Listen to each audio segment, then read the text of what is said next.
Hello, amazing learners, and welcome back to our channel Grammar Treehouse. Are you ready to become a grammar superstar? Today, we're diving into something super useful and fun, the simple present tense. You might be thinking, what's that? Well, it's something you already use every single day.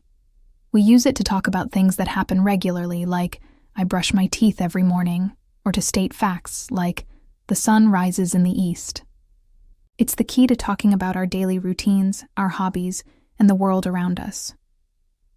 So grab your thinking caps, because by the end of this video, you'll be a master of the simple present tense. Let's get started. First up, let's understand the two main jobs of the simple present tense. Job number 1, talking about habits and routines. These are the things you do over and over again. For example, I eat breakfast at 8 o'clock. She plays soccer on Saturdays. They watch cartoons after school. See? It's all about what happens regularly. Think about your own day. What do you do every single day? Maybe you ride your bike, or you read a book before bed. All of those actions are described using the simple present tense. It's like a little window into our daily lives. Job number 2 is for stating facts and general truths. These are things that are always true. For example, the Earth revolves around the sun. That's a scientific fact. Or, tigers are big cats. That's a general truth. It doesn't change from day to day. Another example? Water boils at 100 degrees Celsius. These facts are the building blocks of our knowledge, and the simple present tense is the tool we use to share them. So, remember, habits and facts, that's the simple present tense's game. Now for the super simple secret to forming the simple present tense. For subjects like I, you, we, and they, you just use the base form of the verb. It's so easy. I walk, you sing, we learn, they jump, no changes needed. It's like using the word right out of the dictionary. Let's try a few together. If the subject is I and the verb is read, what's the sentence? That's right. I read. What if the subject is they and the verb is play? You got it. They play. You're already doing it. See? I told you it was simple. But wait, there's a little twist. For our special third-person singular subjects, he, she, and it, we need to add an s or es to the end of the verb. Think of it as giving the verb a little superhero cape. So, he walks, she sings, it rains. For most verbs, you just add an es. But for verbs that end in o, s, esh, ach, or x, we add ies to make it easier to say. For example, go becomes goes, wash becomes washes, and watch becomes watches. It might seem tricky at first, but with a little practice, it'll become second nature. Let's do a quick quiz to practice. I'll give you a subject and a verb, and you tell me the correct form. Ready? First one. She read a book. What's the answer? It's she reads a book, because she is a third-person singular subject. Awesome. Next one. They play in the park. What do you think? It's they play in the park, because with they, the verb stays the same. One more. He watch TV. Remember our ease rule? The answer is, he watches TV. You guys are absolutely crushing it. This is how we build strong, correct sentences. Now, what if we want to say something doesn't happen? We need to make a negative sentence. To do this, we call in our super helpers, do not or don't, and does not or doesn't. For I, you, we, and they, we use do not or don't. For example, I don't like spiders, or they don't play tennis. The main verb stays in its base form. For our special friends he, she, and it, we use does not or doesn't. For example, he doesn't eat fish. She doesn't live here. Notice something important? When we use doesn't, the main verb loses its s or es. We say he doesn't watch, not he doesn't watches. The es is already on does, so the main verb can relax. Time for a fun game. Let's call it True or False About Me.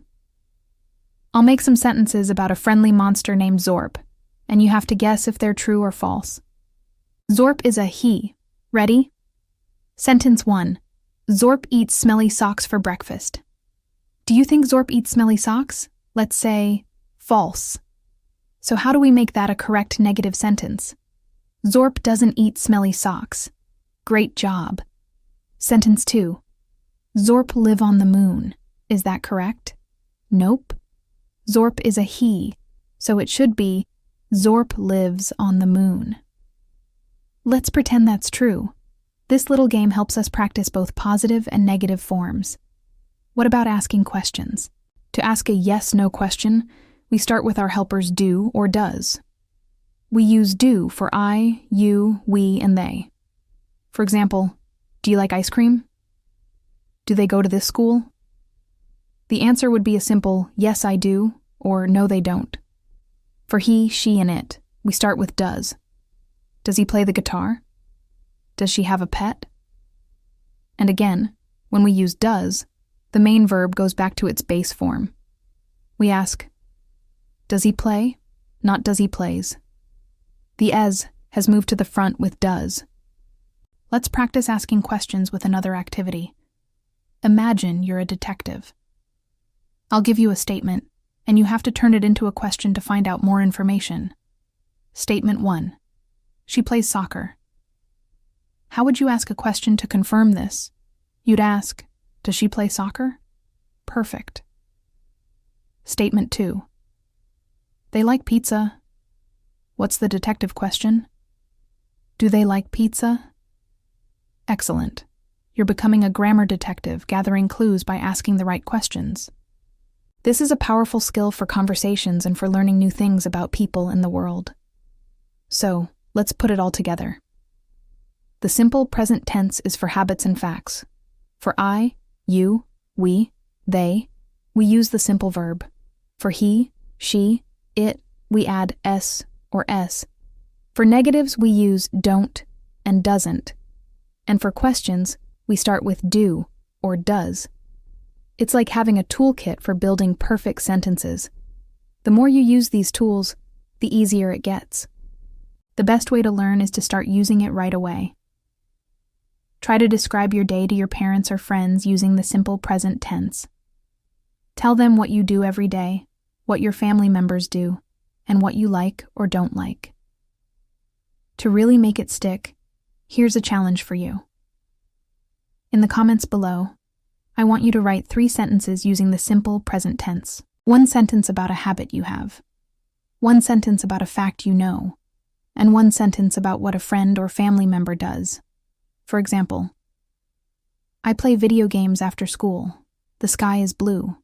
My dad cooks dinner. I can't wait to read all of your amazing sentences and see what you've learned today. It's a great way to practice and share with our learning community. Wow, you have all done such an incredible job today. Learning grammar doesn't have to be boring, right? We played games, we acted like detectives, and we mastered the simple present tense. Remember, practice is key. The more you read, write, and speak in English, the more natural this will become. Keep noticing how the simple present tense is used in books, songs, and movies. You'll see it everywhere. Thank you so much for joining me and for being such enthusiastic learners.